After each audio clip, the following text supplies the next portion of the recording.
Okay, so when it comes to our family theorists, again, we're kind of looking at knowing which model does what, okay, and kind of remembering based on who, what we're looking at. So family theories in general, remember the family is going to be our treatment source, all right? Hold on.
Okay, so when we look at family systems approach, most often we're talking about Braun, Fem, Bremer, and that Ecomap. So the family systems approach looks at the family as a system. So your Ecomap is what you learned. Bigger here.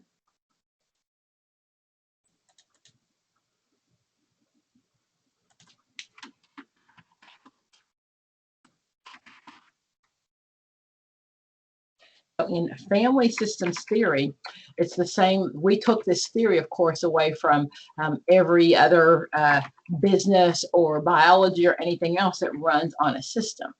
So family systems, just as everything is included, and we're always looking at how one system affects the other.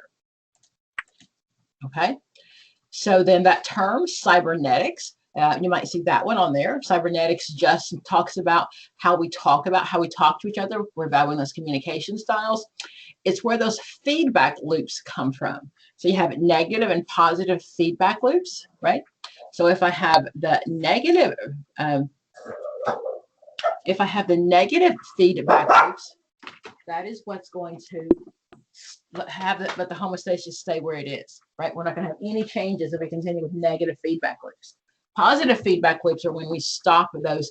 We're going to change the homeostasis, right? Because it keeps going on and on and on. So if you change one component, the feedback loop can change the whole system. So again, that's the cybernetics model. Bateson, you might see that name. He is one of our family theorists. Most often we're looking at, when we talk about first and second order changes, that belongs to strategic family therapy. So strategic family therapy looks at first and second order changes. So first order changes are where we're just pretending. We're trying to get the system to change, but it hasn't really changed yet. I always imagine like a family, and the goal is that we're all going to be nice to each other at dinner, right? We're going to sit here and we're going to have nice conversation with each other. And the kids then, that first order change, you're going to be like, well, you're not that ugly. You're not that stupid, right? They're not quite where I want them to be, but they're getting there. They're getting there. Those are the first order changes. Okay, so you're looking at surface behavioral changes while we're trying to get to the real problem. The second order change, that involves changing the interactional patterns in the family. That's where I really want the change to happen. So that's when we're really looking at underneath where the anger is coming from, why we're acting that way. So homeostasis is not always a good thing. Homeostasis is your normal, that's your routine, but it's not always a good thing. If your homeostasis, if your routine is to come in and to, kick the dog, or come in and, beat the wife, any of those things, that's probably really not going to help. That's not what we want to, we don't want to keep that, do we? You want to go back and change that homeostasis. Let's have some normalcy. So homeostasis is the nature's, by nature, families strive for their equilibrium. So you might see a question where it talks about, dad has finally stopped drinking and now little Johnny is drinking, because they're used to the chaos, they're used to the crazy. Think of your own lives. If you came from a family where everybody yelled and screamed at each other, and you married a man and they were very quiet, you're like, whoa, this isn't how families behave, because you're used to your routine. Okay, so that's what homeostasis looks like. So old patterns are much more comfortable, and we're teaching families new patterns of behavior. It's difficult sometimes to make that change. Okay, so some of those terms that you might see.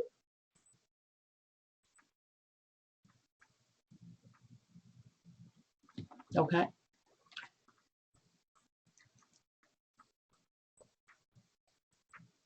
Okay, so subsystems, those are the boundaries we see, right? In families, we want to have healthy systems. So part of the problem is when you look at those systems is kind of knowing the difference between strategic and structural, because many times those terms all come from family systems theory and they all look alike. So when we talk about boundaries, it still very much looks the same, whether it's going to be a structural or a strategic family approach. So if I look at this one, okay, so this is based on systems theory, but you're going to see some of those exact same words. Okay, so input from the environment, right? Yes, you do receive a recording of this. I hold it for hostage, and it's like $5,000. It's $25 to join the group, but $5,000 to get a copy of the video. Wow, I thought that was funny. Thank you for laughing. My kid, remember, you're my only entertainment, okay? It's me and my dog and you guys. So, so a copy in the chat box. It'll be there for 30 days. Be sure that you right-click it and save it. Okay, so, and also you'll get the pictures that I use. So this is my family systems theory. So if you look at these terms, okay, the input from the environment, okay, is definitely what comes in. So this system, this is a family system, and it can't run by itself, right? It needs input from the outside. So then this family is the mom and the dad and the kids. You see they're all in their appropriate subsystems, right? Parents are a subsystem, kids are in a subsystem. The input from the environment, that is what keeps this system running.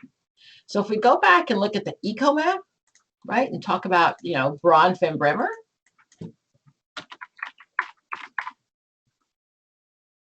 Remember having to do that in school? Your genogram is different than your Ecomap. Your genogram is your history, right, your family. Ecomap is who's in your environment. Okay, so this is your micro meso systems, micro, macro, meso. So in this system, so we have this family. It's the husband, the wife, and the child, and that's that little family unit right there. Okay, so then you can tell the same way the lines that you had in the genogram or even the sociogram, you can see the relationship.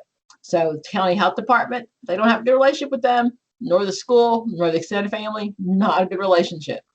Church, physician, see the lines? The stronger the line, the better relationship. That's why the Ecomap has kind of always worked. And that's Braun-Fenn-Bremer looking at our ecology. So then we go back to our family. What we know is then what's coming into our family system is definitely what we're looking at of working with that family. Just close some windows out.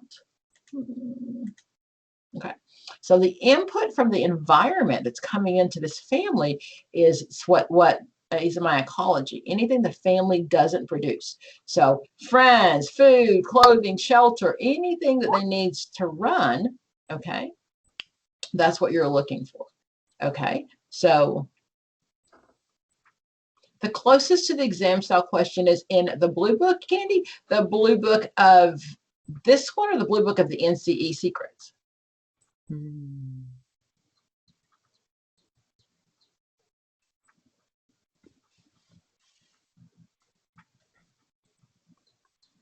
assuming you're going to type that answer handy. Okay. So input from the environment, and this input from the environment makes the family run. If there's no input from this environment, then it entropies. The family will die.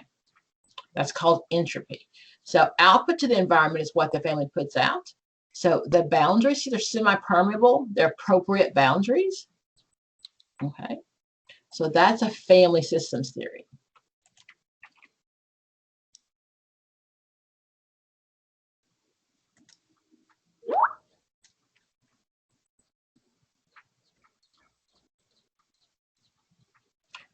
Handy, if you answer my question if you heard me.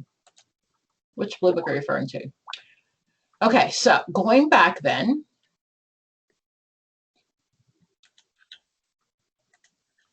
Okay, so Bowen, we know, is a structural family therapist, right? He is based on the structure and genogram. So your ecosystem, your ecomap is your ecological system, and Boing is going to be your genogram. He's the guy that looks at all the things that we pass down through generations, right? So some of those rules, some of those terms, differentiation of self, he really talks about when you have a family, so your family of origin, mom and dad and all those people, right? We have to make sure that when we develop our new family, that we differentiate from our family of origin. What happens many times is I'll ask people, so who did you vote for? So-and-so. And I'm like, why? Because mom and them did. Right? He would say, we don't do that, right? We actually we should come up with our own belief system as opposed to continuing to follow what our families keep doing. Okay, so differentiation of self refers to your ability to separate yourselves from your family of origin without cutting themselves off from the family. So I can differentiate from my family without actually, and still be in a relationship with them. So sometimes I'll see a kid, a 15-year-old who doesn't want to go to the same church as his family. According to Bowen, he's begun to differentiate. Okay. So triangles also belongs to Bowen. So the triangle, he said, that is that triangulation, right? You've got two family members. The two family members, the mom and dad are fighting. And the goal of triangulation is that third person comes in and they're trying to diffuse the dyad, the fighting between the dyads. So what happens is the dyad is these two people, mom and dad are fighting. Johnny, those are going to get a divorce, and they suddenly get sick. Right? Johnny gets sick because Johnny knows if Johnny gets sick, then that's going to take the tension between mom and dad getting a divorce, right? And then what's going on with him. So triangulation is to diffuse the relationship between mom and dad, or the two who are fighting. Another term is that nuclear family emotional system. Okay, so that Bowen would say that your nuclear family is the family of procreation, not the family that you came from. That's your family of origin. Procreation is your family that you create. I talked about those open and closed systems before. That has to do a lot, again, with my systems theory. Okay. The family projection process, that is a Bowen term. Sometimes you might see that. It's called projective identification also. You're projecting your identity onto your children. So, for example, the children, a parent is saying to the kids, "You'll never amount to nothing." Nobody in this family ever went to college, right? Okay, so then that's what it's looking at. So the family projection process is when I am projecting onto future generations. Okay, it occurs when undifferentiated parents project their tension and their anxiety onto the most susceptible or the sensitive child. Nobody else in this family ever went to college. You don't need to go to college. Multi-generational processes, we've heard that. Many times it's called those generational curses, right? The things we pass down and pass down and pass down. Emotional cutoff. Okay. So again, emotional cutoff, again, those are terms. All these belong to Bowen. Bowen is a structural family therapist. So emotional cutoff talks about, so it doesn't hurt so much anymore. Children who are highly fused with their families and affected by the family projection process may try to emotionally cut themselves off. Emotional cutoff means that I'm really going to cut myself off from all the things that are going on. But again, I don't have to be geographically separated. I can just be emotionally separated from my family, where things that they say doesn't hurt so much. Okay, I am using the green book today. I will put it in the chat box. Okay, and again, I have the blue one, but I don't have a PDF copy of it. Okay, so genogram Boing. Okay, I haven't seen that term back home visits recently on the test. Let's see here, experiential family counseling. So experiential family counseling can belong to a couple of people. It can definitely belong to any of my structural family people because I talked about joining the family. Okay. Whitaker was an experiential. Experiential just means that you're out there working with the family. You're actually hands-on trying to get things done. Okay. So Whitaker is one of my guys. Virginia Satir, you will see her most often on there. Virginia Satir has all of these roles. She talks about the placator, the blamer, intellectualizer, self-reasonable, distractors. She also talks about that scapegoat. We'll see the scapegoat a lot of times also in that, you'll see the scapegoat also in the group section, right? So the scapegoats are the ones that you actually, we blame them. So in group or in family, we can't get better because we're blaming all of our stuff on the scapegoat. Virginia Satir actually worked with her study group was with families who had, they were children dysfunctional families, most often drug users. So that's where her work came from. That term family sculpting, okay, you're really going to put the family where they are. So for example, you might see a question where, you know, little Barbara feels like that she is not part of the family. And so you'll ask little Barbara to actually place the family, place the members, and you can go on a sheet of paper, or sometimes they will actually put the person where they're supposed to be. And tell me, how do you feel? You know, or how do you see your family? So it really is kind of putting the people where they are. Okay, so this one. Okay, or this one. See, so family sculpting literally is kind of putting the person in the family as how you see them. Okay, so mom and dad are not daughter and mom and daughter are close. Dad and brother say nothing. The kids are close. Mom and dad aren't. So that really is like family sculpting.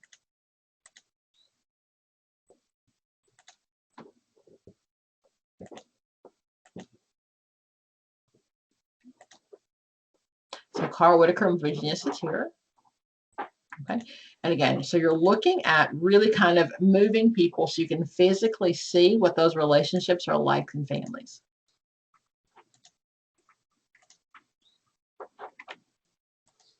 I'll put that in the chat box. Go back and watch that.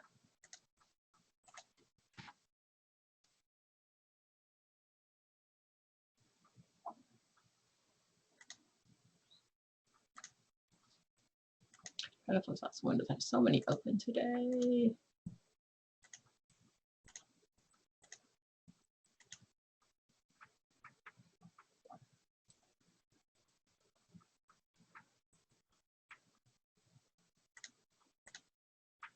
Okay, so Satir. Okay, again, so I'm talking about family sculpting. That term quid pro quo, that really just means you did something for me, I'm going to do something for you. If you've never heard that before, go back and watch the news in our last administration. That's what the term means. So strategic family therapy, well, it's different than structural. Strategic talks about the communication between the family members. Okay, so strategic, like behavioral approaches, emphasizes altering behavior. I'm not actually looking at them gaining insight. I'm helping them to teach, learn new strategies. But most often it's a communication. Okay.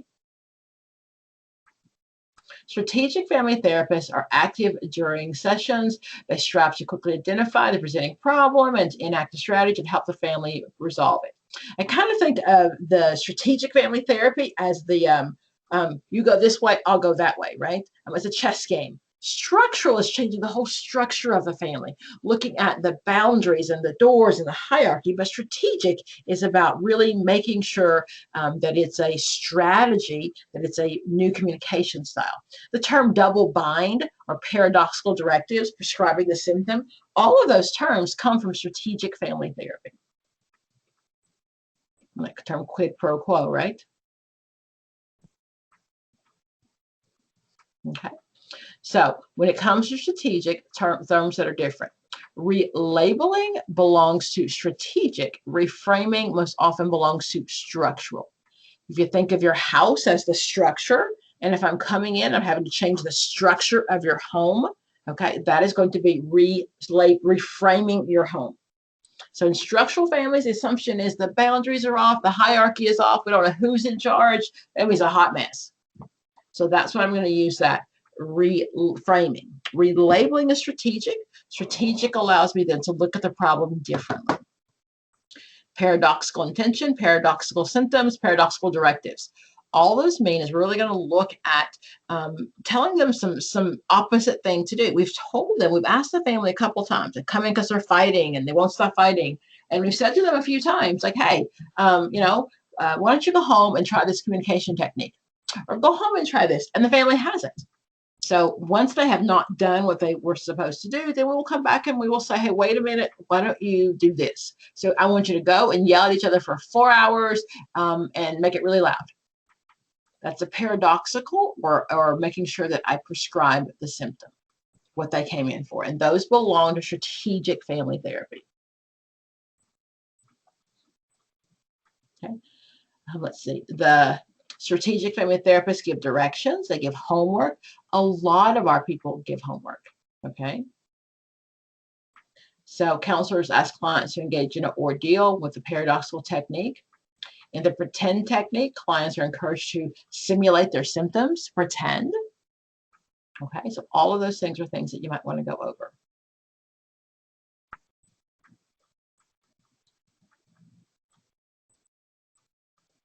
Okay.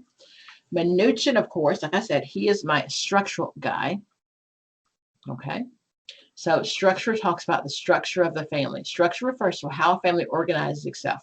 For example, a family structure involves elements of how members interact with each other, family rules, and rituals. Okay. So ideally, Minuchin thought that structure would have an internal hierarchy. But what we find is a lot of our families don't have that internal hierarchy. We don't know who the mom is, who the dad is. In my structural family, the boundaries are yucky and gross. That's where we get that enmeshed boundaries, right? The enmesh and disengage both come from structural and structural family.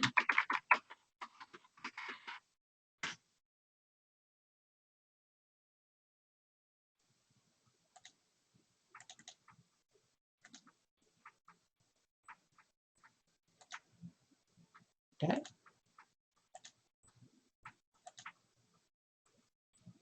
So again, system is the whole family that we talk about. And then family rules, family roles, homeostasis, equilibrium. Equilibrium is the normal. That's where families like to be. They like to be at that equal.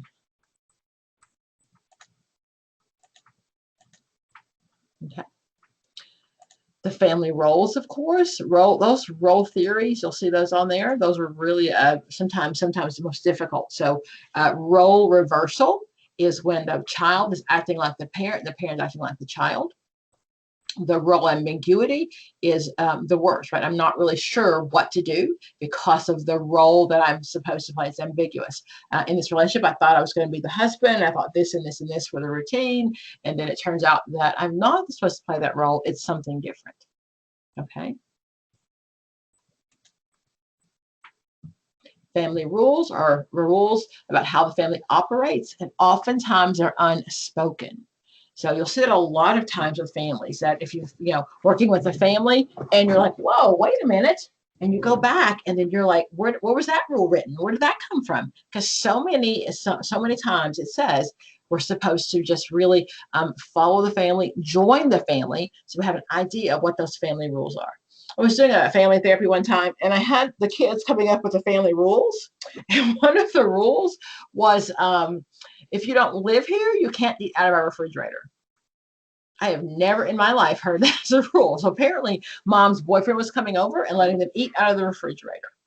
Okay. And she had 4 kids. So I imagine she was getting food stamps and they were letting them eat out of the refrigerator. Okay. So that was their family rule. Okay. Open and closed systems. So we want our systems to be, to have semi-permeable boundaries, right? That I can get in, I come get out. We don't let anybody in, or and we have some rules about who we let in. To open, it's enmeshed. To close, it's disengaged. I always talk about the Columbine shootings when it comes to disengaged families. So remember the people were in the garage, the kids were in the garage making a bomb, and mom and dad were in the house. So you at least know what your kids are doing. You'll see it on both ends. You'll see people who are extremely wealthy. We give the kids the car keys and say, oh, by the way, I'll be back at the end of the summer. Or you see kids, the moms on the poor end, and they're kids who really, mom's working 3 jobs to keep the family together, and she has no idea what their kids have been doing either. Okay. So again, enmeshment versus disengaged. So boundaries that belong to all the systems theories where the boundaries start, and structural and emphasizes the importance of boundaries. We know enmeshment happens more often in families that are also, so in my enmeshed families, we do see that incest happens more often.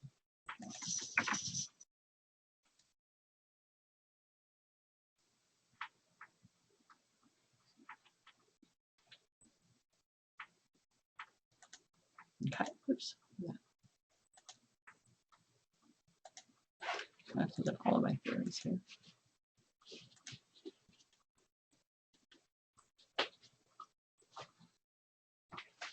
Alignments, power, and coalitions.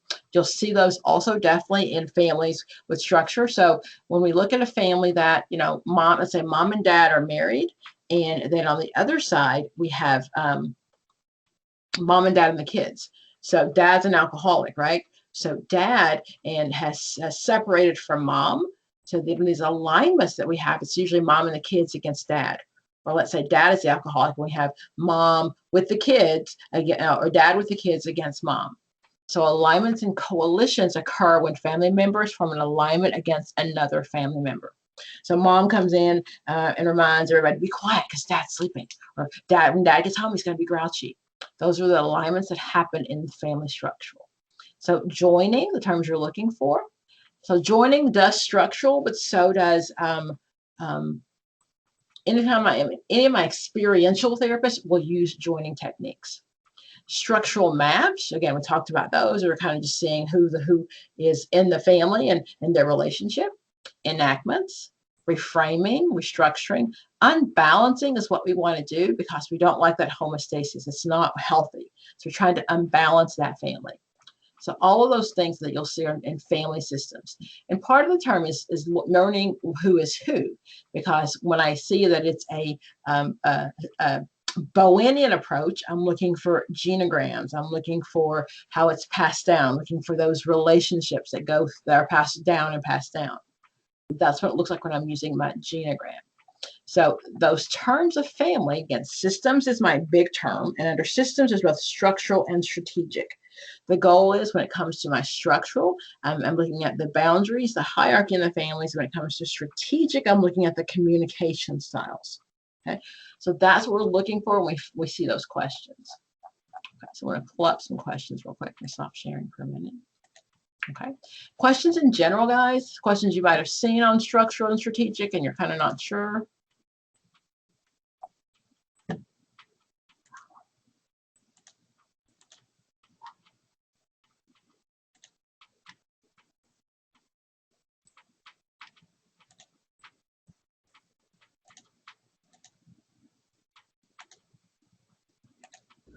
And this is Tequila. And again, when you mentioned, okay, in strategic, again, that all has to do with communication, correct? Generally speaking. Yes.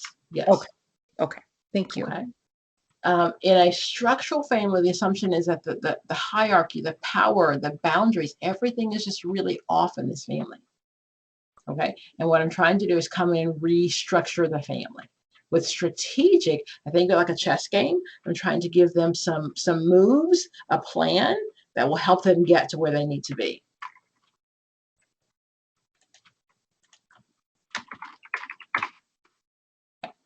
And you do use AATBSI. That is, and I think, and Candy, if you're still on, I think these are harder than the test. I just like the structure of the question, learning how to answer the questions, going back to the question and figuring out those test-taking skills. Okay, so there will always be content that you don't know. You can study in forever and forever and forever, and there will be things that you just don't know. That's the way the test is written. But if we learn how to answer the questions based on the content that we have in the questions, that to me is a good way of just practicing of how to answer those questions.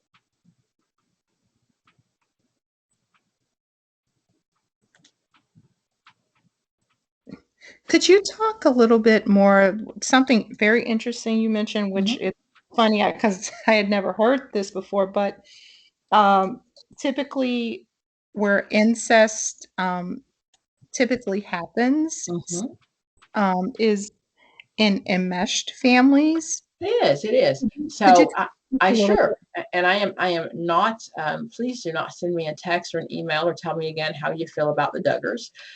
But that's a very good example of a enmeshed family.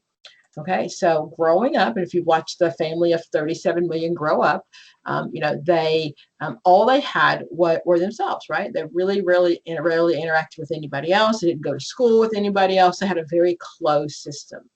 Okay, and the older children, their responsibility was to take care of the younger children. Is that how we parent these days? No, we don't. That's not parenting. Parenting is I have these children, I take care of them. And again, there's no judgment here. I'm just talking to you about, hey, please don't send me a text or an email about how awful I am and I don't like the Duggars. Okay, but I don't know why we're surprised that there was incest in the family. Growing up, if all I ever know is my siblings, okay, so that's all I've ever been exposed to. If we're close, we're enmeshed, the boundaries are unclear, we all bathe together and hang out together 24/7. When I'm going through my sexual identity and there's no one around but my siblings, duh, right? Who else am I going to be attracted to? I That's get it normal. now. That is what I don't know why we'd expect anything different of a family like that. Okay, so even Sure. So when the girls grew up, the parents approved. They dated with them. All of the go on the dates with them. The mom and dad had to approve, and that is just enmeshment. You're not allowed to have your own thoughts. You're not allowed to do anything outside of the family. And I haven't kept up with him. I don't know, other than the fact he was recently arrested again. But looking at when the children got married and they bought a house and they still lived on the family property, right? So that is when you're so enmeshed that you're really not capable of making any of your own decisions. That's what it looks like. Okay.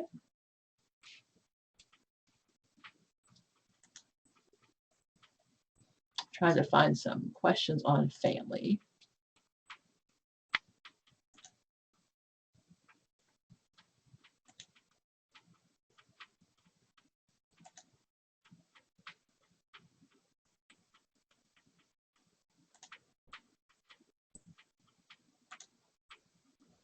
And one more question, I'm sorry. Sure, go ahead. And okay, so you said the two main, or you didn't say two, I'm sorry, but the main theorists you brought up were Bowlby and Bowen, or did I hear that wrong? So Bowlby is an attachment theorist. Oh, So okay. when it comes at families, we're looking at like Whitaker, Salvador Minuchin, Virginia Satir. But most often it's just a matter of knowing whether it's structural or strategic, kind Gotcha. of knowing those terms and who belongs to who. Okay, thank you. Mhm. So I'm going to share my screen and we're going to go through. I'm trying to find, of course, families, some questions that focus just on family. Okay. So can you see my screen? Number 82. A client misses 3 appointments in a row. A structural family therapist would what? A, terminate the therapeutic relationship. B, refer the client to another therapist. C, consult with colleagues. Or D, bring up the issue in therapy for discussion.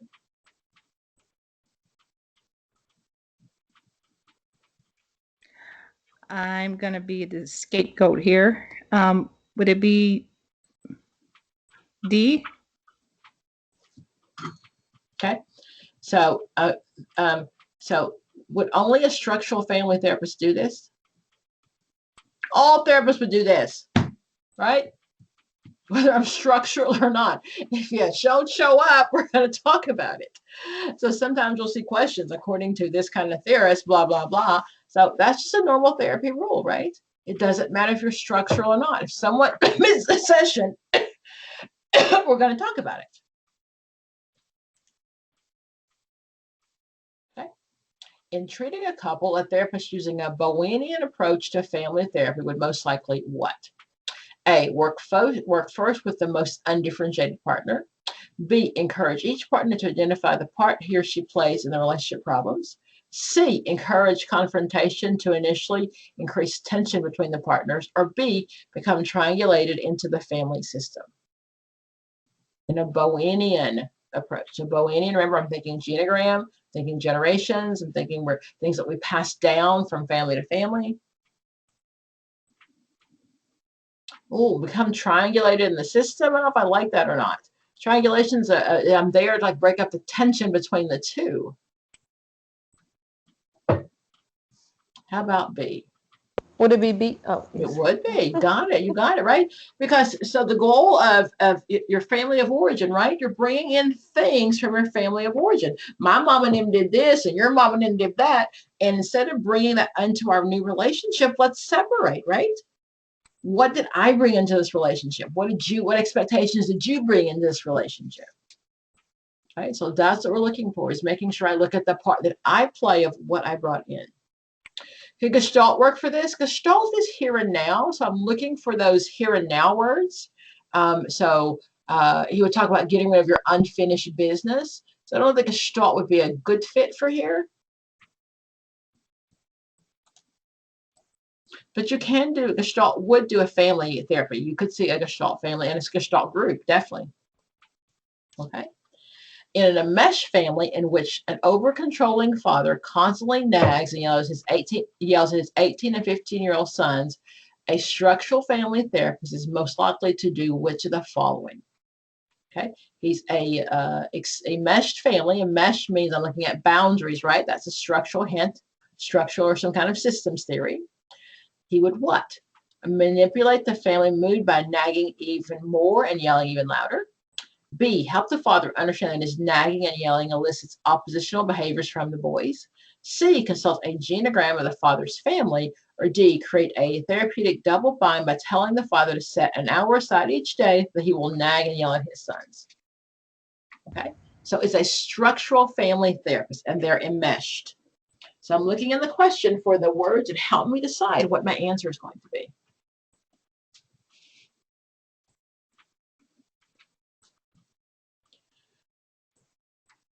So I don't see a reason to do a genogram, do you?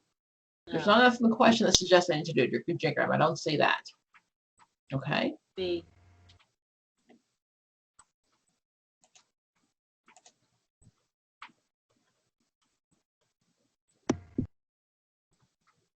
Okay. My answer is manipulate the family's mood by nagging even more and louder.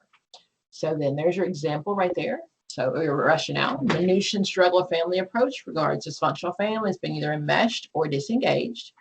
In a meshed family, boundaries between family members and subsystems are diffused. The family members become overly dependent and close. Manipulative and structural family can be characterized as manipulative, unyielding, and crisis-provoking.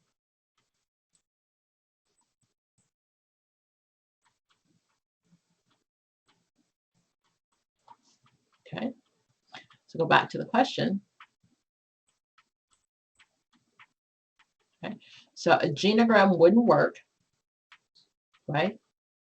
Nagging and yelling elicit oppositional behavior from the boys and creating a therapeutic double bind. D, my double bind would definitely belong to a strategic family therapy, would it not?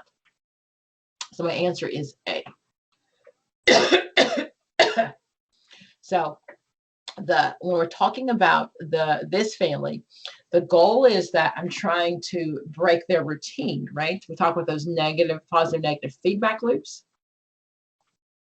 So we're really trying to look at changing some of the routine, the homeostasis in this family.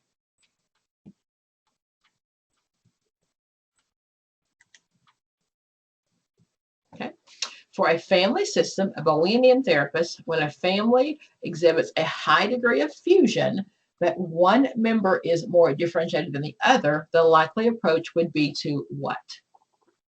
What would a Bohemian do when the family is extremely fused together?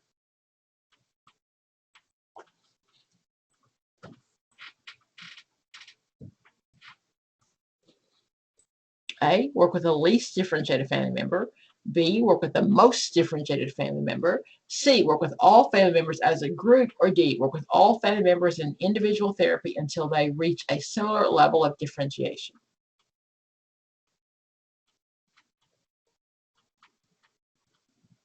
Okay.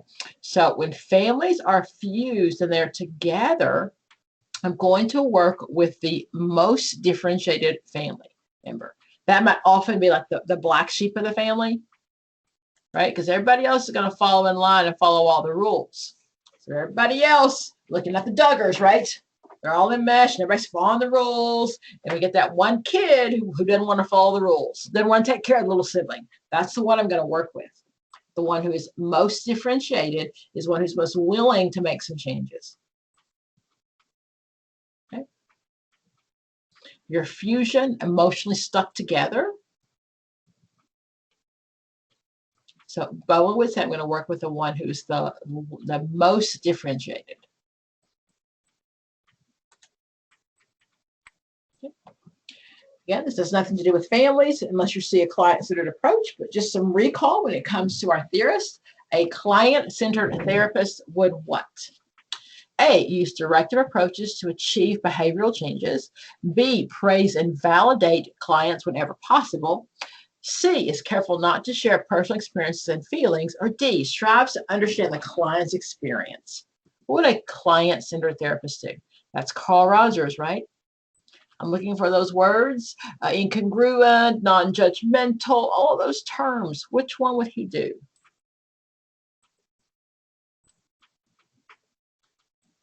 Okay. I see B and D, praise and validate the client whenever possible, or strive to understand the client's experience. So let me see which I see the most of. I can put that question in the chat box. I sure can. Okay. It is D. What I'm looking for is that phenomenological view, right? I'm trying to understand it from the client's perspective. So that's a Carl Rogers person. Think of Mr. Rogers' neighborhood, and he was kind and sweet, and everybody got along well in the neighborhood, right? Oh, you killed your father? Well, that's okay. We're in the neighborhood, right? So, because client-centered is really the client's phenomenological, their viewpoint is all that matters.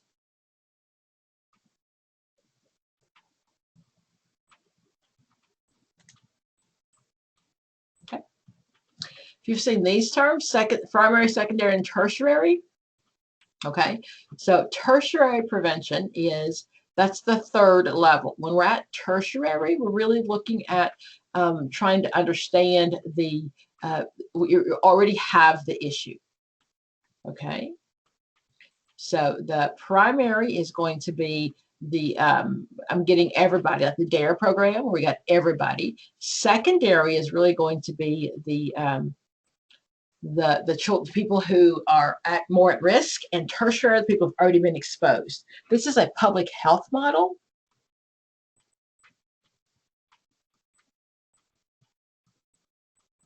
So it's tertiary prevention attempts what? To increase access to community service, to build and maintain community groups to increase influence of community members, reduction of duration of mental health disorders by reducing their after effects, reduce the prevalence of mental health disorders by reducing the incidence of case. So tertiary prevention is, it's the third level, right?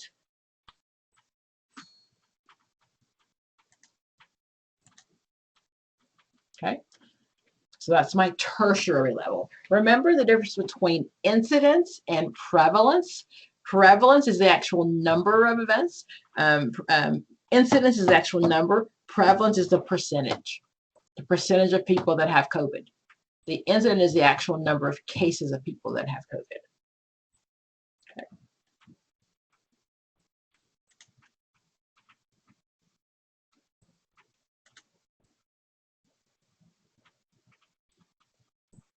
Just throw this in here since we're here. Transaction analysis. A script is considered what?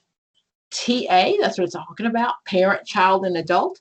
He talked about our in our childhood, that's where the scripts come from. So the goal is to live a scriptless life. Okay.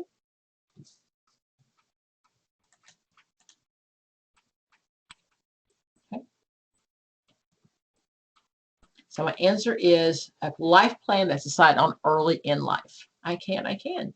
So that is the goal of TA is to live a scriptless life.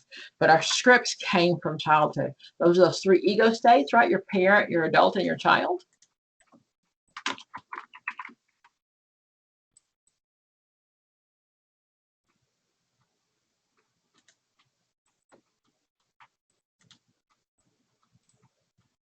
Okay.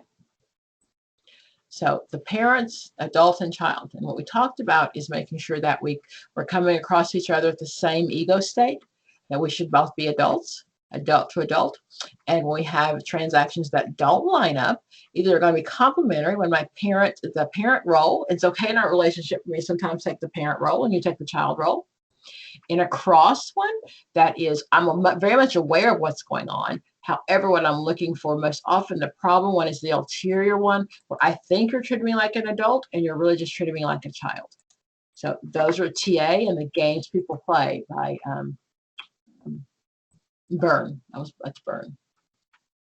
Okay. So I used the green book today. I'll go ahead and put this in your chat box if you don't have it. Again, I like this book a lot. It's got a lot of information. And Candy said she liked the content in this book. I don't usually start with this book, to be honest with you. If you're studying and you're brand new, I usually start with the Hellwig book. I think the Hellwig book is a lot easier to read. And then what I do, the blue book is the newer one. So I have heard, and I do have a newer one. I just don't have a PDF copy of it.